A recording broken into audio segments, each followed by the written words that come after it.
Welcome to Hangzhou. Today I will be discussing the social life of Hangzhou. Society was organized in a strict order. At the top were government officials and highly educated scholars. They were the people who made the important decisions and also helped run the empire. Below them were farmers, artisans, and merchants. Wealthy merchants also had influence in business, but they did not have any political power the way officials did. Gender roles in Hangzhou were shaped by a strong patriarchal system. Men studied, worked, and women managed the home and raised children. In a big city such as Hangzhou, some women from richer families became educated or helped with family businesses. Most families were led by the oldest male, and respect for parents and ancestors was a major value. Marriages were arranged to help improve the family status. During the Song Dynasty, China developed one of the most sophisticated centralized bureaucracies in the world.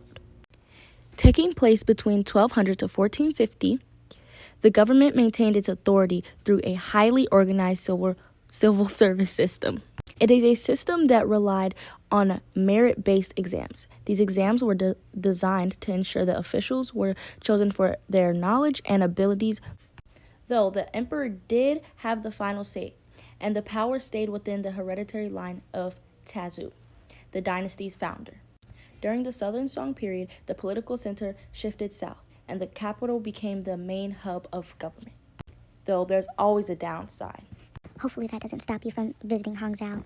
The dynasty's large size and high operating costs began draining the empire's resources. Eventually, after the fall of the Southern Song, the city's transition center under the Yuan and later the Ming dynasties. Hangzhou owed much of its success to its location. It's set at the southern end of the Grand Canal, the longest man-made waterway in the world. Its connection to the maritime Indian Ocean trade brought new goods, technologies, and even diseases into China, which contributed to the downfall. The city rested in the fertile Yangtze River Delta, one of China's most productive agricultural regions. Farmers constructed terraced hillsides and polders to maximize agricultural output.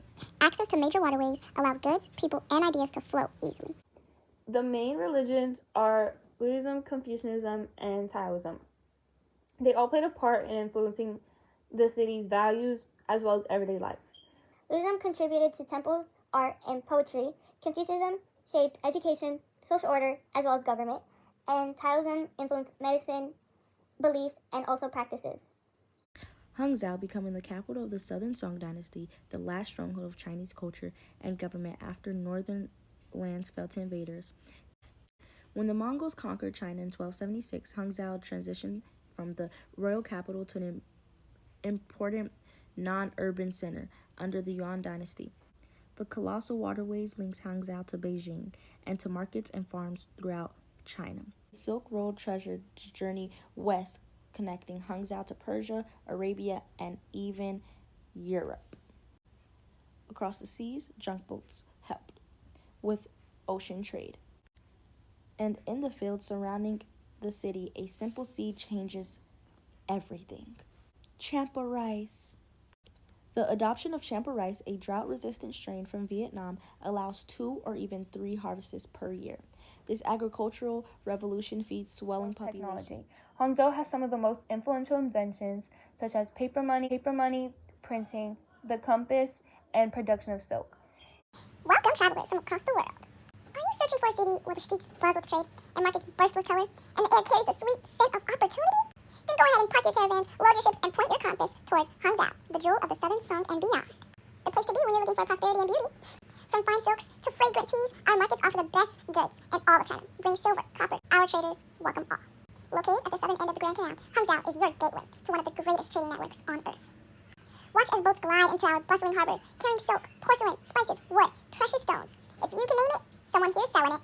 Our silk, woven with care, sought after by merchants from faraway lands, buy local or export. It's luxury at every thread. Need a peaceful escape? Stroll along the willow paths of Westlake. Poets, scholars, and travelers all find inspiration here. Whether you're a merchant seeking fortune, a scholar seeking enlightenment, or a traveler craving beauty, Hangzhou has something for everyone. Hangzhou, where trade thrives, culture blossoms, and life feels like poetry. Visit us today and enjoy the prosperity of Hangzhou, China. There's a good chance you would end up in Hangzhou if you were traveling all over China between the years of 1200 and 1450. Merchants planned their routes around it, travelers would write about it, and the poets were not able to express it without using words such as unmatched or heavenly. So we're packed from morning until long after midnight. Before you even got close, you'll notice something cooking, and as soon as you step inside, the noises and colors will hit you all at once. Big rice sacks are being carried throughout the streets, and as well as those sweet, flowery smelling bottles of plum wine. Spices that travel thousands of miles could be bought by merchants looking to gain goods, and those ceramics which were perfectly glazed that one would be afraid to touch them.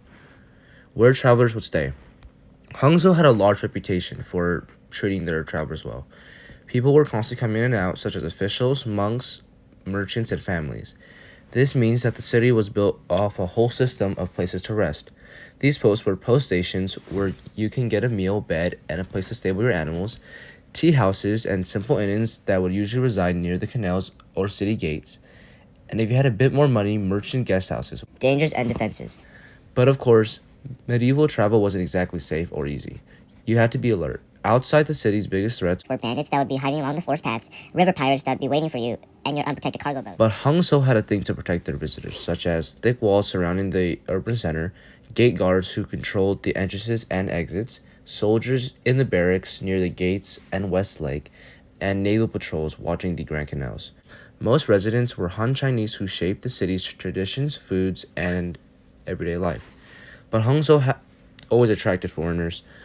For an example, the Hui Chinese, a part of a long-standing Muslim trading communities, Buddhist monks and scholars who were traveling to the area for famous temples, and merchants from other regions. All these people added something to the city, new foods, ideas, and stories.